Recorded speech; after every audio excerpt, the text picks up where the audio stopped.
নমস্কাৰ বন্ধু বান্ধৱীসকল, মই পলাশে টু জব চেনেললৈ আপোনালোকক স্বাগতম জনাইছোঁ। মই টু জব চেনেলৰ জৰিয়তে আপোনালোকলৈ অসম তথা ভাৰতবৰ্ষৰ বিভিন্ন চৰকাৰী বেচৰকাৰী চাকৰিৰ বিজ্ঞাপন লৈ আহোঁ।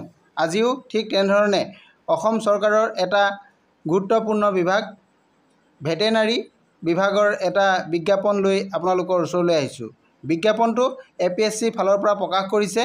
গতিকে আপোনালোকে ইয়াত কেনেধৰণে এপ্লাই কৰিব লাগিব আৰু কিমানটা পদ আছে, কি পদ আছে, বয়সৰ সীমা কিমান লাগিব, শিক্ষাগত অৰ্হতা কিমান লাগিব, আপোনালোকে কেনেধৰণে এপ্লাই কৰিব, ফিজটো পে'মেণ্ট কেনেকৈ আপোনালোকে কৰিব, দৰমহা কিমান হ'ব ইত্যাদি সকলো ধৰণৰ কথা আপোনালোকে এই ভিডিঅ'ৰ জৰিয়তে জানিব পাৰিব। গতিকে বন্ধু বান্ধৱীসকল, আপোনালোকে ভিডিঅ'টো স্কিপ নকৰাকৈ সম্পূৰ্ণৰূপে চাব, তেতিয়া সকলোখিনি কথা আপোনালোকে ভাল ধৰণে জানিব পাৰিব। আৰু যদি আপোনালোকে মোৰ চেনেলত প্ৰথমবাৰলৈ আহিছে তেনেহ'লে চেনেলটো ছাবস্ক্ৰাইব কৰি কাষতে থকা অল নটিফিকেশ্যনটো অন কৰি দিব। আৰু লগতে যদি ভিডিঅ'টো ভাল লাগে তেনেহ'লে লাইক কমেণ্ট শ্বেয়াৰ কৰি দিব বুলি মই আশা ৰাখিলোঁ। আহক এতিয়া আমি ভিডিঅ'টো আৰম্ভ কৰোঁ।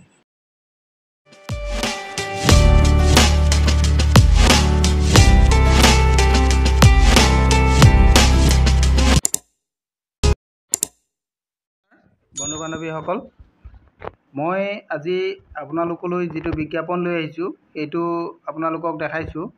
বিজ্ঞাপনটো অসম লোকসেৱা আয়োগৰ পৰা প্ৰকাশ কৰিছে। এই বিজ্ঞাপনটোত ভেটেনাৰী অফিচাৰ পদৰ কাৰণে দিছে। এইটো বিজ্ঞাপনটো প্ৰকাশ কৰিছে APSCয়ে, কিন্তু পোষ্টটো আছে animal husbandry and veterinary department Assam. গতিকে আপোনালোকে ইয়াতে চাওক, পদটো আছে 71টা পদ আছে। ইয়াৰে ৰিজাৰ্ভেশ্যনো আছে বিভিন্ন ধৰণৰ কেটেগৰীত।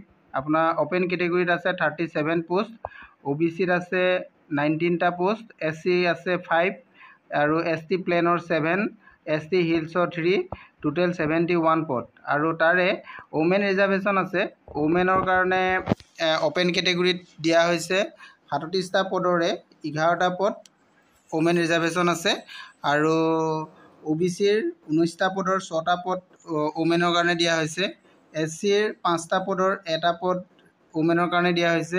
ST প্লেনৰ 7টা পদৰ 2টা পদ ওমেনৰ কাৰণে দিয়া হৈছে। আৰু ST হিলছৰ 3টা পদৰ 1টা পদ ওমেন ৰিজাৰ্ভেশ্যন দিয়া হৈছে। টোটেল 71 পদ আৰু তাৰে 21 পদ ওমেন ৰিজাৰ্ভেশ্যনৰ কাৰণে দিয়া হৈছে। এইকেইটা হৈ গৈছে, আপোনালোকে বুজি পাইছে। আৰু এক্স ছাৰ্ভিচমেন হ'লেও তেওঁলোকৰ কাৰণে এটা ৰিজাৰ্ভেশ্যন হ'ব। আৰু এটা ইয়াতে PWBD কেণ্ডিডেটৰ কাৰণে 3টা পদ ৰিজাৰ্ভেশ্যন থাকিব এইখিনি পদৰ ভিতৰতে। আৰু আপোনালোকৰ ইয়াতে চেলাৰীটো কিমান হ'ব এইটো উল্লেখ আছে। চেলাৰীটো হ'ব আপোনালোকৰ 30,000 টকাৰ পৰা 1,10,000 টকা। এইটো স্কেল পে'টো হ'ব। আৰু গ্ৰেড পে'টো থাকিব 12,700 টকা।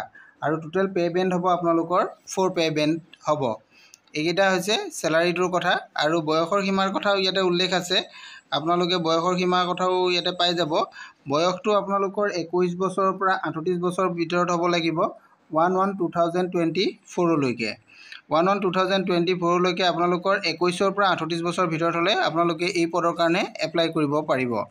আৰু কেটেগৰী ৱাইজ ইয়াতো ৰিলেক্সেশ্যন পাব আপোনালোকে। কেটেগৰী ৱাইজত আপোনালোকৰ SC আৰু ST কেণ্ডিডেটৰ কাৰণে 5 বছৰ ৰিলেক্সেশ্যন দিয়া হৈছে এইটো। আৰু OBC আৰু MOBC কেণ্ডিডেটৰ কাৰণে 3 বছৰ। আৰু এক্স ছাৰ্ভিচমেনৰ কাৰণে 50 বয়সলৈকে আপোনালোকে এইটো এপ্লাই কৰিব পাৰিব।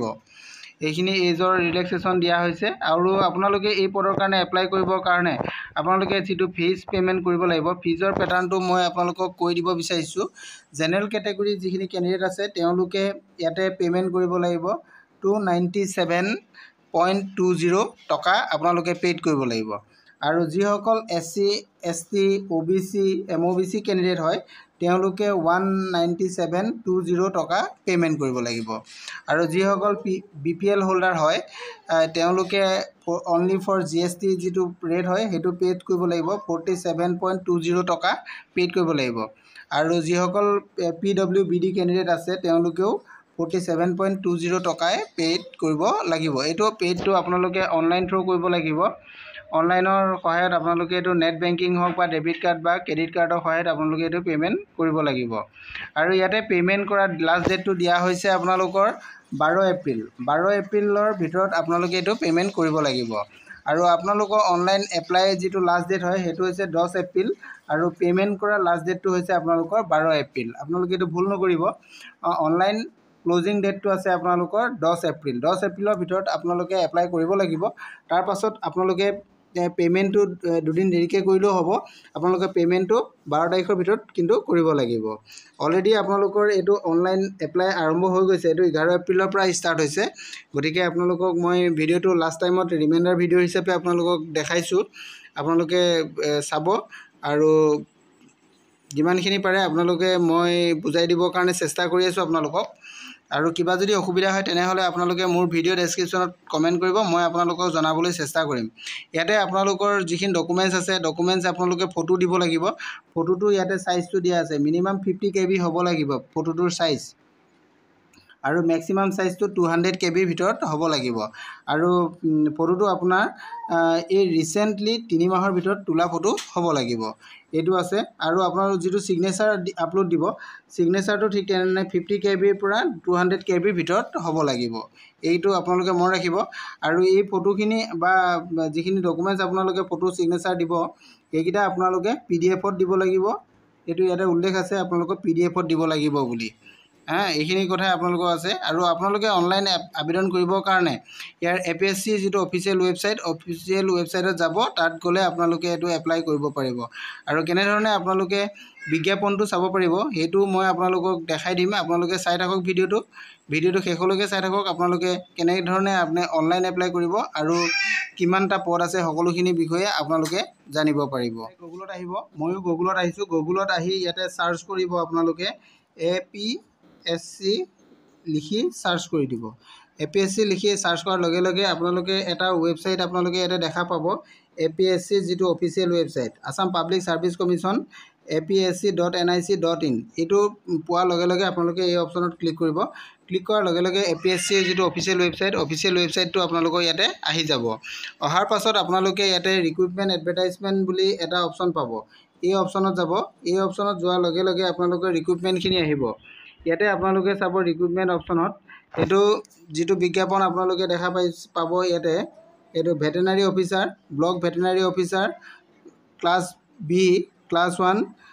এই অপশ্যনত আপোনালোকে ক্লিক কৰিব লাগিব। এই অপশ্যনটোত ক্লিক কৰিবলৈ হ'লে আপোনালোকে ক'ত যাব লাগিব? যদি বিজ্ঞাপনটো চাব বিচাৰে তেতিয়াহ'লে আপোনালোকে এই অপশ্যনটোত ডাইৰেক্ট ক্লিক কৰিব লাগিব। যদি আপোনালোকে এপ্লাই কৰিব বিচাৰে তেনেহ'লে এইটো এপ্লাই হিয়াৰ বুলি এটা অপশ্যন পাব। এই অপশ্যনত ক্লিক কৰাৰ লগে লগে আপোনালোকে এইটো এপ্লাই কৰিব পাৰিব। ইয়াতে যেতিয়া আপোনালোকে এপ্লাই ক্লিক কৰাৰ পাছত আপোনালোকৰ এখন ইয়াতে ফৰ্মেট আহি যাব। এই ফৰ্মেটটো চাব আপোনালোকে। ইয়াতে এইটো ফৰ্মেটটো আহি যাব। অহাৰ পিছত আপোনালোকে কোনটো পদৰ কাৰণে এপ্লাই কৰিব সেইটো অপশ্যনটো বিচাৰিছে। ইয়াতে চাব আপোনালোকে আমি যিহেতু ভেটেনাৰী পদৰ কাৰণে কৰিছোঁ, গতিকে ভেটেনাৰী পদৰ কাৰণে এইটো দিয়া আছে। এইটো 10 এপ্ৰিললৈকে দিয়া হৈছে। গতিকে আপোনালোকে এই অপশ্যনত ক্লিক কৰিব লাগিব। এই অপশ্যনত যেতিয়া আপোনালোকে ক্লিক কৰাৰ লগে লগে আপোনালোকে চাব পাৰিব। এতিয়া প্ৰথমতে আপোনালোকে কি কৰিব লাগিব? ইয়াতে প্ৰথম ৰেজিষ্ট্ৰেশ্যন কৰিব লাগিব। ৰেজিষ্ট্ৰেশ্যনত যদি আপোনালোকে আগত ৰেজিষ্ট্ৰেশ্যন কৰা আছে তেনেহ'লে লগইন কৰিব লাগিব। এই অপশ্যনটো আপোনালোকে চাব, অনলাইন ৰিক্ৰুইটমেণ্ট মেনেজমেণ্ট ছিষ্টেম। দেখিছে আপোনালোকে নিশ্চয় এইটো। ইয়াতে তলতে অপশ্যন আছে লগইন আৰু তলত আছে ৰেজিষ্টাৰ। যদি আপোনালোকে নতুনকৈ আহিছে তেনেহ'লে প্ৰথম ৰেজিষ্টাৰ অপশ্যনত যাব লাগিব, আৰু যিসকলে আগতে ৰেজিষ্টাৰ কৰা আছে তেওঁলোকে এই লগইন অপশ্যনত যাব লাগিব। এতিয়া যিহেতু মই আপোনালোকে যদি ৰেজিষ্ট্ৰেশ্যন কৰা নাই বুলি মই ধৰি লৈছোঁ, তেনেহ'লে আপোনালোকে ৰেজিষ্টাৰ অপশ্যনত ক্লিক কৰিব। তেতিয়া প্ৰথমতে আপোনালোকে ৰেজিষ্টাৰটো কৰি ল'ব লাগিব। ইয়াতে এখন ফৰ্ম আহিব। এই ফৰ্মখন আপোনালোকে ফিল আপ কৰি ৰেজিষ্টাৰ কৰিব লাগিব। ৰেজিষ্টাৰ কৰাৰ পাছত ৰেজিষ্টাৰ যেতিয়া হ'ব তাৰ পাছত আপোনালোকে এই লগইন হিয়াৰ অপশ্যনত যাব লাগিব। এইটো প্ৰথম ৰেজিষ্টাৰ হ'ব। ৰেজিষ্টাৰ হোৱাৰ পাছতে আপোনালোকে লগইন অপশ্যনত যাব পাৰিব। Thank U.